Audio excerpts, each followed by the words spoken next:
Hey, gentlemen, it's Freestyle Day here at Agency Exposed. Good morning. Yes, We're going to talk about lots of things, I think. Freestyle. Yeah. Thanks, Brad. Yeah, Brett, DJ Brad. I've got a lot of sound effects. B-Rad. Yeah. How's your B-Rad? YouTube. Oh, it's not good. No? No, I didn't give up on it, but life got busy and I stopped doing it for a while. Life gets busy, and the least important thing drops off the bottom. That's another thing. You guys, we were talking about like our topic today, and we've talked about our superpowers in the past, but we've never talked about what is our kryptonite. What is the thing that we have in our personality traits in our life, and the things that we do, the things that drive us that we feel maybe are not the most positive things in our life. And so going back to the YouTube thing, that's one of my things that I kind of struggle with is I like to dive in deep on things, and then I get bored within a few months of things. But if you're not seeing results, you saw results, by the way. The challenge is that we'll talk about this further. But one of my issues is avarice. It's the feeling that you won't have enough of something, typically time and money. So with the time that it takes to do it, there's no return. Like there's no money return for it. It's just something I do for myself, and it's kind of like this, kind of like what we do here.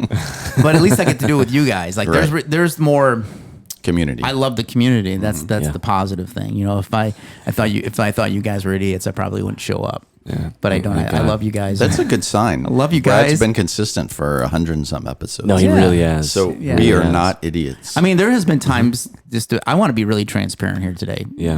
This is called Agency Exposed. Mm-hmm. But anyways, So what's the difference between avarice and scarcity? He was about to tell you that there were times when he was going to quit. Sorry. No. There has been times where I'm like, oh man, it's just one more thing. It's just because it's one more thing. It's not because I don't, it is I one love more it. Thing. But it's very therapeutic. What were you saying, Bob? What's the difference between scarcity and avarice?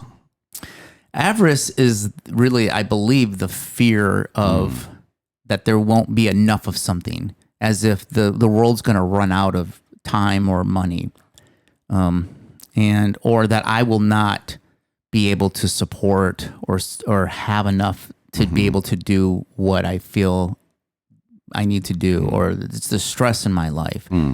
And that's similar to scarcity. Sounds I mean, I think, Bob, you're probably more studied in the Enneagram, but when I first started reading about the Enneagram and the personality types, and I've nailed it was so easy for me to identify who I was. The first thing it said is, it said, well, here's the thing that you struggle with. I don't know what that's called in the Enneagram, but it said avarice. And I said, avarice? What the heck is avarice? I had to look it up because I have a 6th grade education in English. And because you grew up in Michigan. Oh, that's right.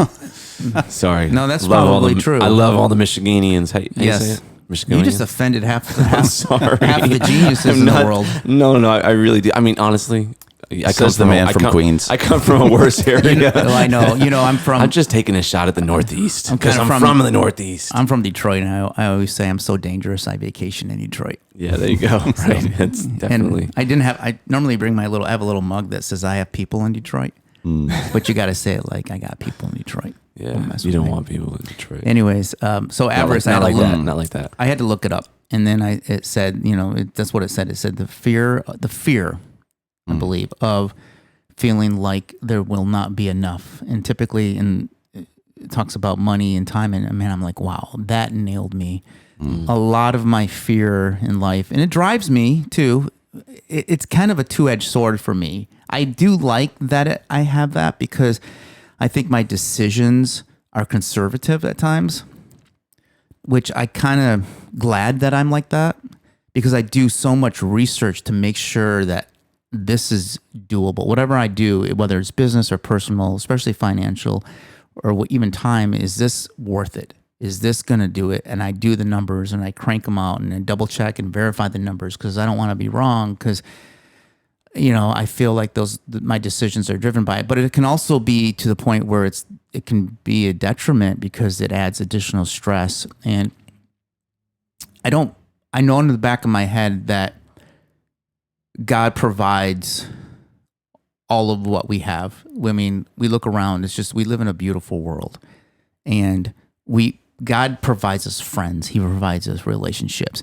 And that, like my business, if you guys are business owners out there, I believe personally, I hustle, and you have to hustle, but I believe ultimately that God provides the opportunity to get resources, to get new clients, to build those relationships with clients, the human connection and things like that. And there's no scarcity there.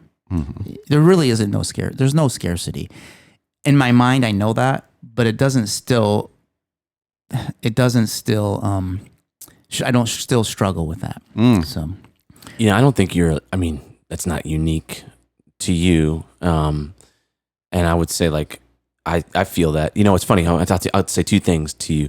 One is, in my opinion, I don't know what you would say, Bob, but you may see yourself as super conservative, but I think we've had these conversations, and especially when it comes to you moving and investing and acting and doing things, like I sit back, look at, like, I'm like, wow, you don't let, if that exists inside of you, you don't let it stop you from doing things. Like, you take action on things in pretty big ways, which I think is really cool. Mm-hmm. Yeah, and if and if you're able to analyze and assess risk really well, I mean, that might, and not let it freeze you, which clearly it doesn't for you. That's like a really great superpower, because, like you would say you're conservative, and I would, from the outside, not say that. Well, I think all of us as entrepreneurs, which is a compliment, by the way, are aware. Yeah, I think a lot of us as entrepreneurs are aware of avarice, right? It's what makes us good entrepreneurs to some degree. Some of us. Well, it's probably. I mean, truthfully, there's the, I don't know what's the right word, the shadow side. Mm-hmm. There's a shadow side of what drives you, right? And it's the same. It's the second edge of the same sword. And I would say for a lot of entrepreneurs, I know for me, a lot of those things did too. Like, I didn't grow up with a lot. They still do. I'm working them out every day in this idea that the things that drive me not be the negative side, like the chip on your shoulder, or the, trying to prove yourself, or, even just aside from like those ego components, even just things like, you didn't have a lot when you grew up, and so your goal is to have a lot now. And it's such an interesting world because, obviously I believe the same as you. And I do have to every day go back and say, like, there's clearly abundance in the world. Like, and God provides all of that. And there is more of that. And there isn't a lack of, if we drill it down to like business, there isn't a lack of like new clients and opportunity. And the market's not going to take away all the demand for marketing services or what e-commerce, all these different things, right? But we act, or it can be easy to act as if that could happen. And again, I think there is a benefit to it, which it means you continue to move and take action on things. I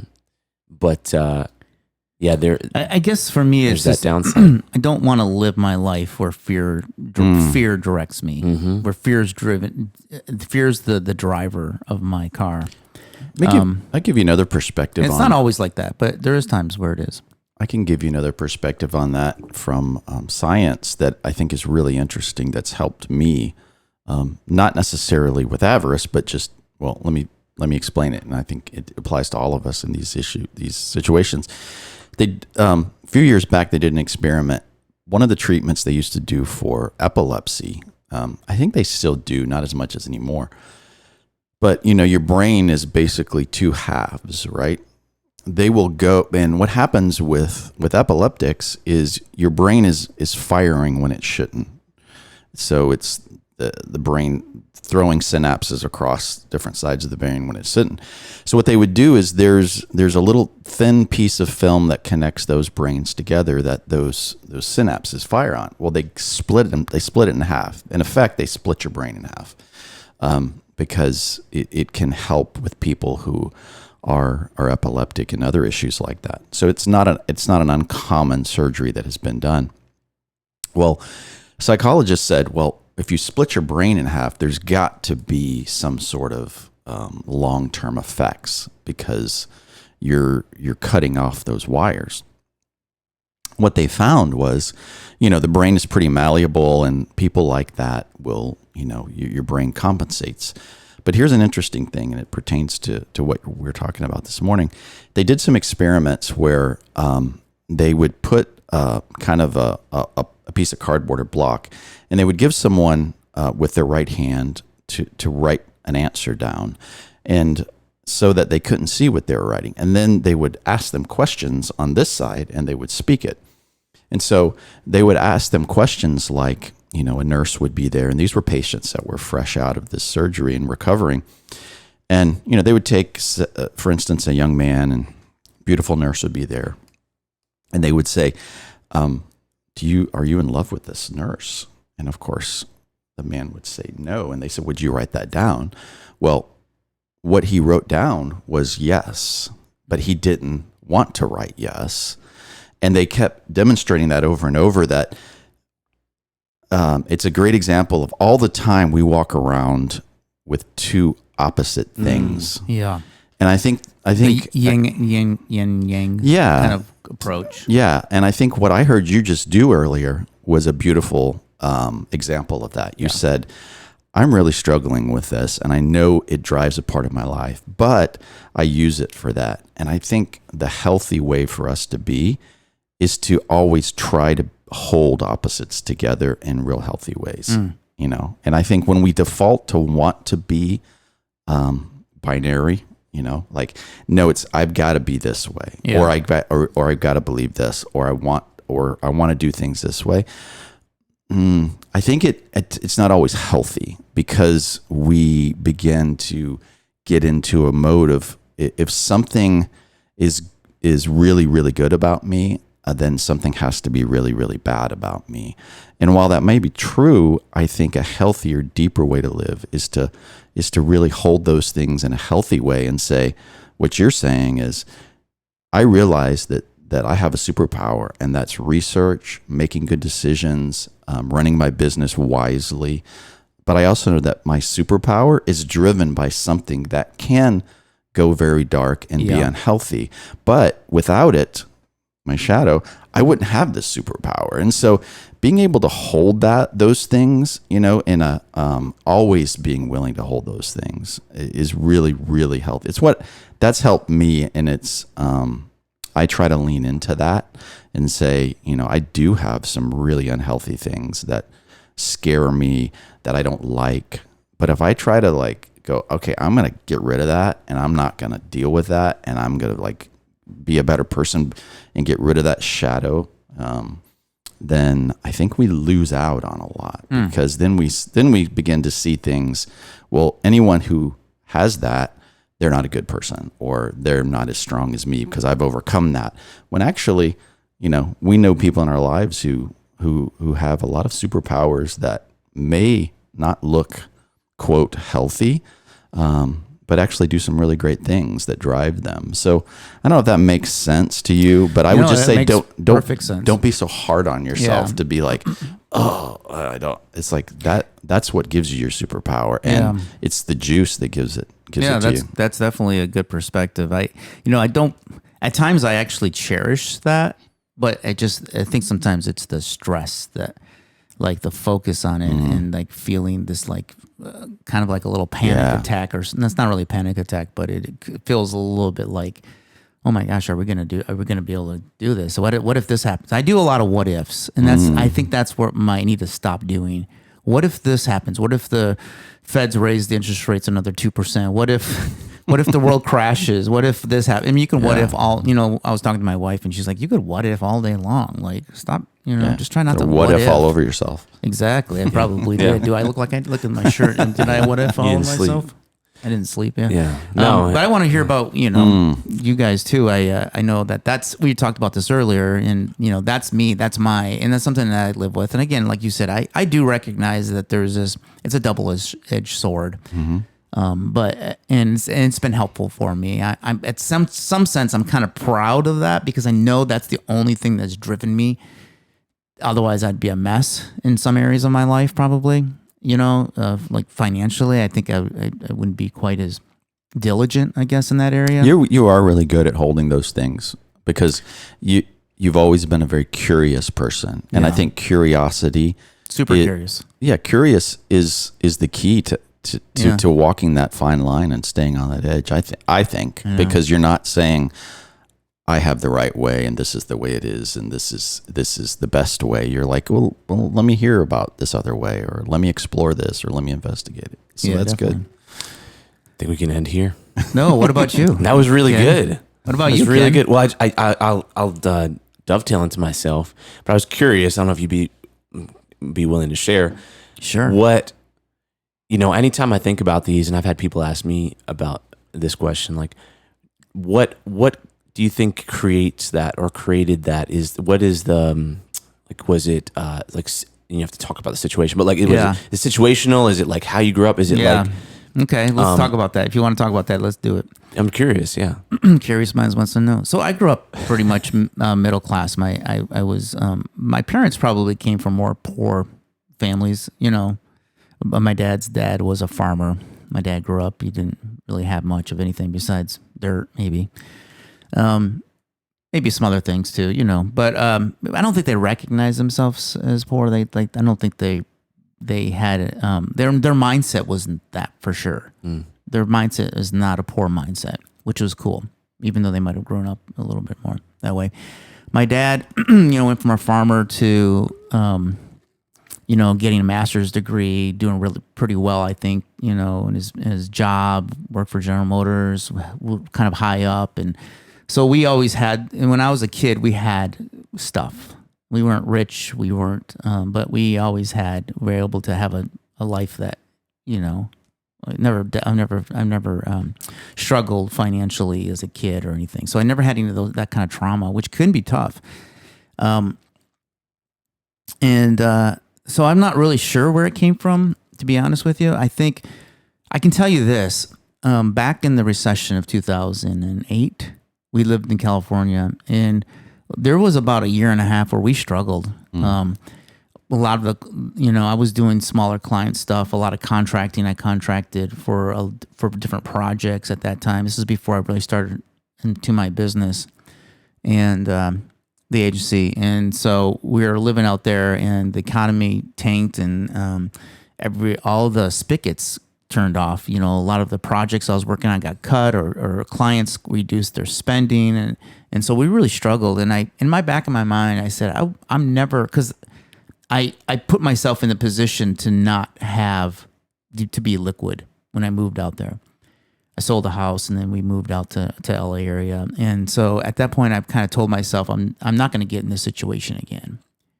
And I think that was, to be honest with you, I felt like that was a little bit of a turn of my focus. It was like a lesson learned kind of thing. Like, okay, I learned my lesson back then. That was really stressful for a year and a half. I'm not going to put myself in that position again. And it's also out of abundance that we've had such abundance the last 10 years. I mean, let's face it, we've had a strong economy for the last, 10 years or more. And so I've been fortunate enough during this economy to take advantage of it, I think. And now we may enter into a new economy, maybe not. Again, I could what if all day long, right? But my bent is always the worst case scenario. And I don't know why I go to the worst case scenario. When I think about scenarios, the what ifs, I'm always an A, B, or C. I'm like, okay, what if A happens? What if B happens? What if C happens? And I go down those roads, and I really dream about those roads. Like, okay, if A happens, this is what's going to happen. Bop, bop, bop, bop, bop. I got to get my ducks in a row if that happens. If B happens, I got to get my ducks in a row. If C happens. So if C happens, I know exactly what I'm going to do, and I'm going to be okay. In that scenario. Yeah. So I pre-think these scenarios, and that's a little stressful. It's a lot of energy. There's a lot of energy that goes into that stuff. And sometimes I should just let me have to figure out what I need to do if it does actually, because not all A and B and C are going to happen. Just like let it go by gut, you're saying? Let it go by gut. Yeah. And so that's all part of my struggles, but that also happens in business. I do that with business. I overthink things and things. And so, but it's just I don't know, it's my personality. No, I mean, I was just curious because maybe the 2008 thing. Like we have these situations in our lives, and I've Yeah. tried to dig into them where usually is the reason for whatever the fear that drives us in certain ways is right Yeah. now. And it doesn't have to be when you're a kid. It could be 10 years ago. I can a few years definitely, ago. when I was in my 20s, I was still very interested in investing. I was investing in stocks and I would put money away. I wasn't really taught to like make sure you take like 40% of all of your income and pack that away somewhere. I was not taught. My parents were not, packers and of money and stuff like that. That wasn't the way I was taught. And I was really interested in investing because I'm interested in technology and stocks and all that stuff. But it wasn't until like probably 2008 where I felt like that was the turn for me that gave me a little bit more push. And I started I was getting older and I'm like, well, how am I going to retire? Like I started looking at, at the stuff when I was young, about 22 years old, I had a guy come up to me that I knew well. And he said, "Hey, do you max out your Roth IRA or your IRA?" And I'm like, I was like 22 years old. I'm like, IRA, what is that? And he showed me a spreadsheet and he said, if you just max it out every year, when you're 50 years old, this is how much you will have in there. But you need to do it early. The earlier you do it, the way more you're going to have. If you wait till your 30s, this is how much you won't have. Just that 10 years when you're early make a difference. And guess what I didn't do? I didn't max it out. I decided at my 20s, I bought a house and stuff like that. So I was putting my money in things that were still good, but it wasn't that. Yeah. And I didn't care as much. But if someone would have shown me that today, I'd be like, yeah, right now, let's do it. Did you not care? I'm not asking. I'm like really curious. There was more abundance when I was younger. Right, I was more, right. Or did you feel like, oh, there's just a lot more time? We'll worry about that later. I felt like time was not the biggest issue. Yeah, because time was on your side. I felt the same way. Yeah. Is that Beatles? It's just a perspective, which is I don't know. It's Bob's area. Were you going to say era or Sorry. area? Area no, I was going to say area. Boy, people just turned off when I started singing, people were like, click. DJ Brad. No, I think that turning point is just a perspective. And I say that because like I've had similar over the years, like turning points in how I see things, which is why, a few episodes ago we said, hey, if you had to do it over again, what would you do? And one of the things I said was I would take, like, while you're really young, it's really not age, while you have less responsibility to other people, take more risks, because the reality is it does go down if you want to care about the people in your lives. The ability for you to take those risks that same way does go down. Yeah. And you might say depending on who your personality is, but for someone like me, my perceived opportunity goes down if I can take less risks. Yeah. Because I used to tell Bob, my business partner, and probably even said it to you like maybe over 10 years ago, like what the thing that excited me about doing what entrepreneurialism and doing businesses and internet stuff and all that kind of stuff, kind of like what crypto, like a little bit crypto feel now. The thing that excited me about that 10, 15 years ago was the fact that I felt like I could get up every day and I had unlimited opportunity. Like I can make $1 million today. And it's not about the money or that number, but it's that the idea of like freedom. Getting up and knowing, I'm going to make, 8 times $40 an hour or 20, whatever I make, right? Versus unlimited opportunity. And that is excitement. That's exciting for me. And as soon as you remove that, which I'll say to be honest with you, when you start a business and create a business, like you do it for freedom, but you end up being the least free person in your company. I was talking about this with someone who had a really wise perspective on that. In some ways, like you lose that freedom and you don't realize that in a lot of ways. And so for me, like there was a time when I got up every day in my own business and I was like, that potential, like that feeling is not there and I'm not excited about it. But all that to say is, I think there are turning points in your life where your perspective shifts a little bit. I know it's happened for me, and I was just curious if it happened for you, if that's part of what drove that. And I think another thing that drives is I do have like financial goals. like one of my goals is, by the time I'm 60, being able to have enough investment personally that it just pays for my life, whether they're rental, they're investment properties or something, so that my core personal monthly nut is taken care of, so that, because to me that for some reason that offers, it's a false sense, but it offers a false sense of freedom for me.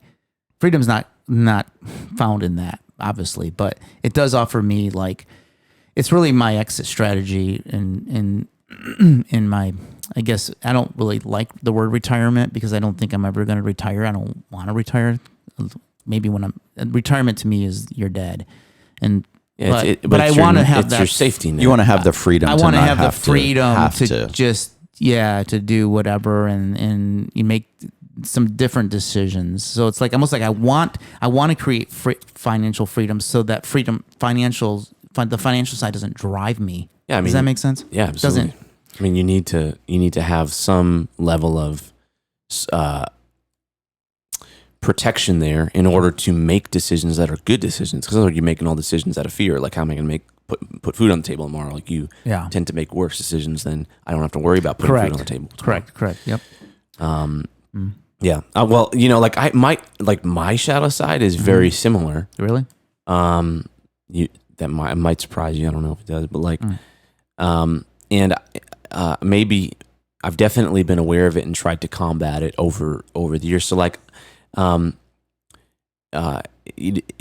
yeah, I have a similar shadow side, and I would say it's also like, there's certainly like ego would be my shadow, like would be one of those kryptonites, I think, for me. And over the years, I've kind of learned how to I've gotten really a lot better at that. It wouldn't be something where it's like the thing that is making me a jerk, because I don't think I'm like that. Bob smirks at me. Ken, you're a jerk. No, but actually, you're not. You're not a jerk at all. But it used to be the thing that drives me. Like, okay, I want to get to this achievement because I need this notch on my belt. I need to do this because I need to get. I hit 30 and I didn't get Forbes 30 under 30 yet. Like, dang it. Like I got to do the 40 under 40 thing. Like this is my life, or was my life. And I've just, and so that kind of thing. Now the plus side of that, I think you can leverage that in certain ways, like one, in personality. Like, so I think that can, this may not be the most leverageable way, but I think for me, it allows me to have I can go on stage and give a presentation and I think be, kind of attractive from that perspective, right? And it's because I'm thinking, how do I look? And like, am I delivering this the right way? And am I doing it like, and all these different things that are probably negative things, at least if they're looked at that way. But it could be exhausting. I think the other side of it, what was I going to say? The other benefit of it.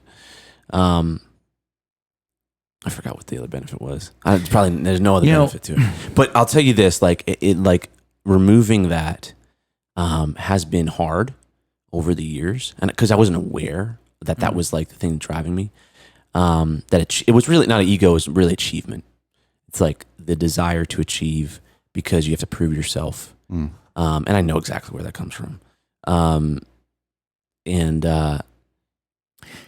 Yeah, I just want to go ahead. You know what I think is the greatest gift that you just said? I know where that comes from. I think that if you can identify, like, yes. I think a lot of the 2008 thing was the reason, some of the reason, not all of it, but it's one of the catalysts. But if you can identify that, I think, because a lot of people go through life and they can't identify it, and they don't know where it comes from, and they don't want to think about it or actually go down that deep. Have you guys ever heard of the? I think that's a gift. You guys, in psychotherapy, there's something called shadow work. And it's a very effective method, and I've done some of this myself, but I would encourage you to research it.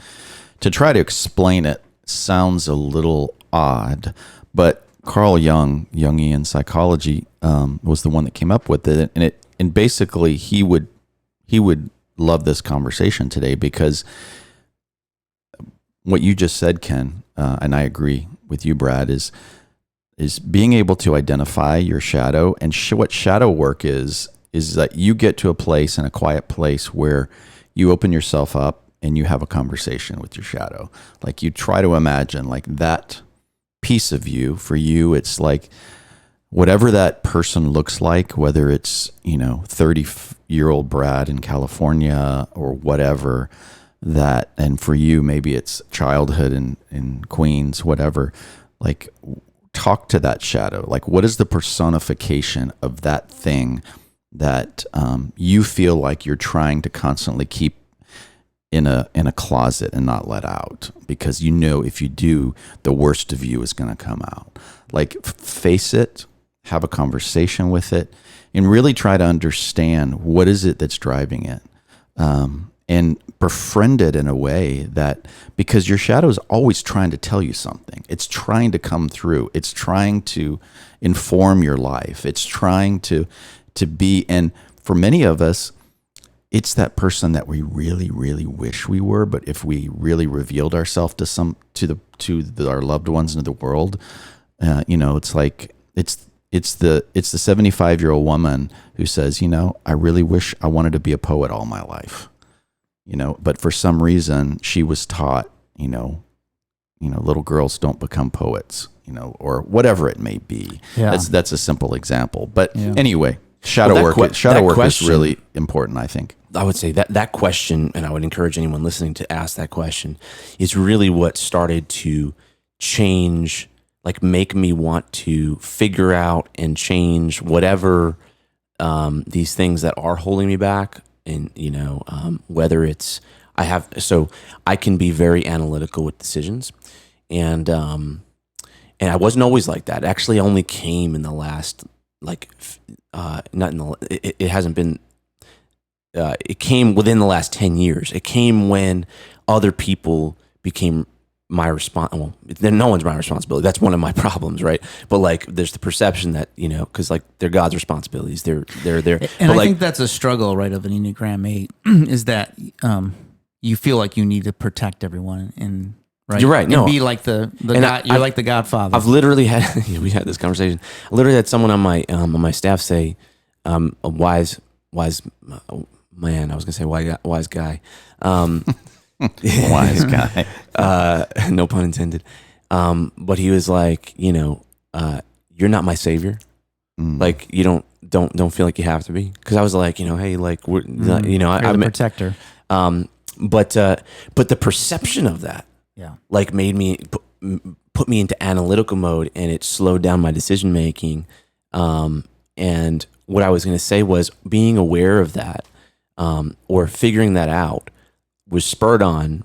All these different things, at least internally for me, was spurred on by this idea, or this main question, which was, if you look back, at the end of your life, and this is cliche, but, like, if you ever really do this work, like, and someone put it to me as, like, the rocking chair moment. You're sitting on your rocking chair, like, what are the things that you're going to wish that you had done, or gotten over, or and what could you change now? And, like, for me, it would be like things like, not taking action on that thing. You just mentioned the story about someone who wanted to do something that never did, because not taking action because there's shame involved, which affects my ego, right? So I don't do simple things that are things that I really believe that I want to do. And not only that, but I believe that I am called to do, right? But I don't take action on those. And again, I believe that there's an enemy that wants you to not take action on those things. And so it's not just happenstance, but you're fighting a battle. If you realize that, if you look at it that way, you're like, oh no, I'm going to do those things. And recently I had a coach tell me to list down those things, right? Like, for me, it was like shame was one of those things, right? And she told me this awesome story, which I didn't even, it just drilled it home for me. And it's actually not that big of a story. She said, like, she had somebody that was concerned about, didn't know how to get a date, right? And so finally, like so scared to like ask somebody out. And so finally, like something broke inside of him, and he was like, he just started to ask everyone out, like walk up to the most, like do things that were clearly going to be massive rejections and ultimate humility, so that he could build up a immunity to the thing that he was scared of, which is not even the thing. The same with he's telling me this other story that there was someone who was scared of being rejected with sales, and so they decided to. They made a movie out of that called Hitch, by the way. Yeah, exactly. That? That's a good one. Yeah. The pizza. Yeah. I think that's the dance move.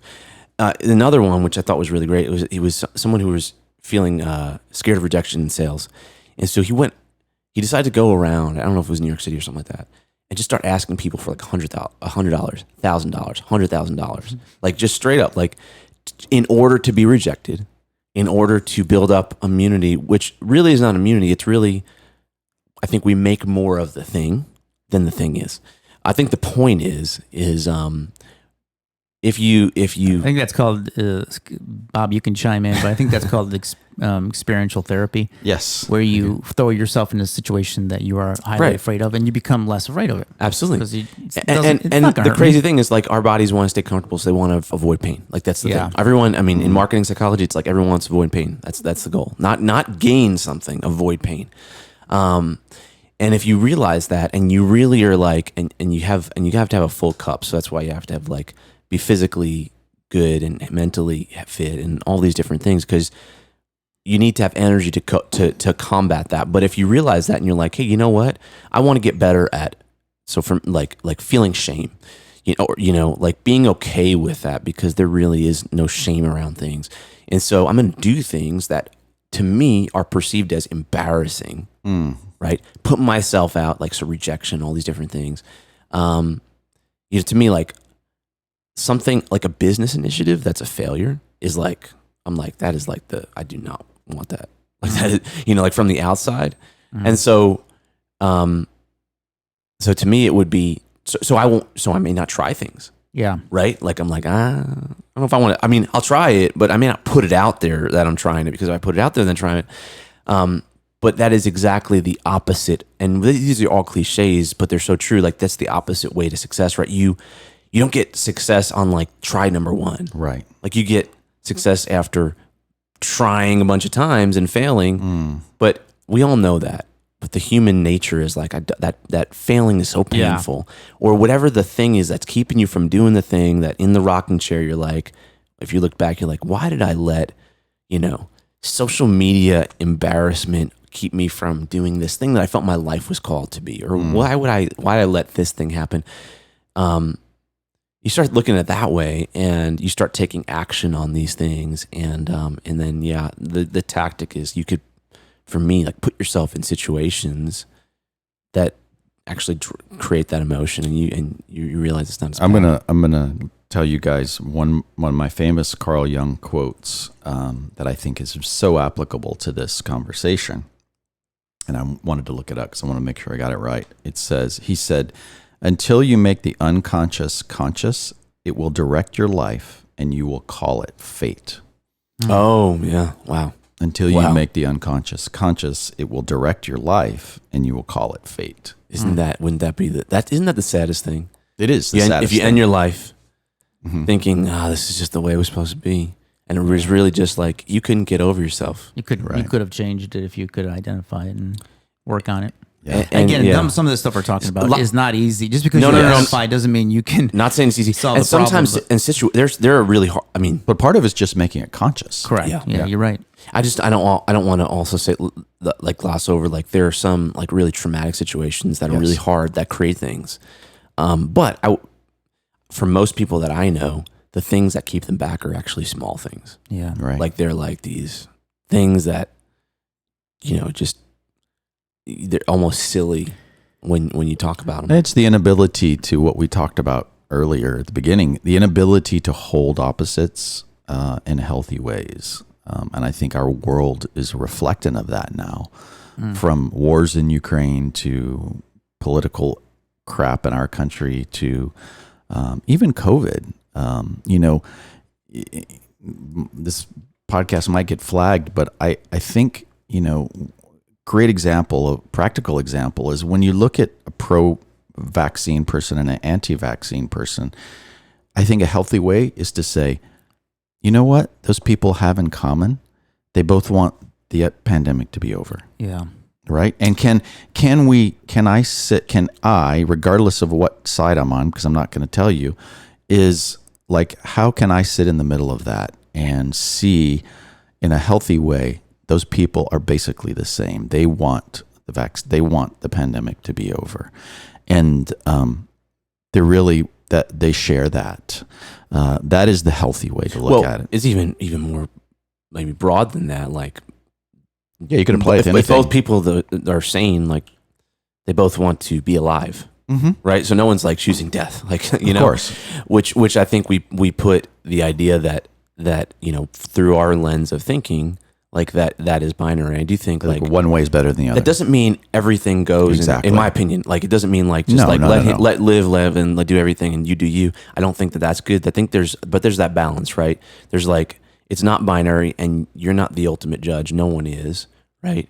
And but what it does is it allows us to enter those conversations and find common ground to actually learn and grow. So the person who believes that this guy's an idiot for not getting a vaccine can actually say, oh, you know what? I'm willing to be curious enough to see your point of view and learn. And the person that thinks that, vaccines are all bad can say, oh, maybe there is some science behind it. And then we can come to some common ground and find really good solutions in those situations. And to bring it home, I would venture to say, like, whatever decision, especially if it's a really strong opinion, it's driven by some fear in your life attached to what we're talking about. Exactly. One way or the other.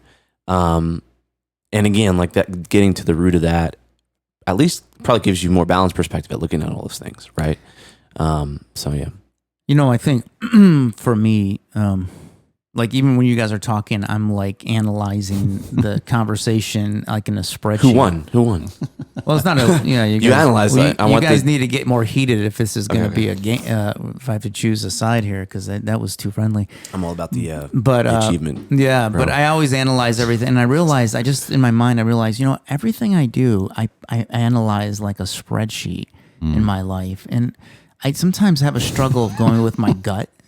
Like, Well, I'll just tell you, there's the flip side of that, though. I'm thinking like we're talking about the vaccine thing. We're all the statistic, whatever side you're on. We're just statistics, but we won't know. You're like, mathematically, it's better to do this. But there's a lag. The data is going to be lagging data, so we're not going to know in 10 years what was right, which was wrong. It doesn't matter, anyways. But it's going with your gut and being okay with that and owning yourself, but yet not taking that and putting that on somebody else as a negative thing if they choose something different.